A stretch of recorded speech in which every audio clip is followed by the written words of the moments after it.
Ayan. Chanel tote bag. In good condition in metal, tawag dito, in metal strap. Handles good wala tong cracks. Walang cracks, but meron siyang sign of wrinkle. Siyempre, nag-old age siya. And the lip part still good condition, mga madam. And the inner part is still good. Yan. No foul smell. Edge part and the material is cotton. Ano siya, tela.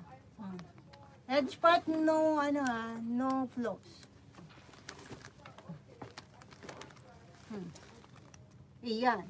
And the price of this bag is 236,000 yen. 236. Hello, Idel.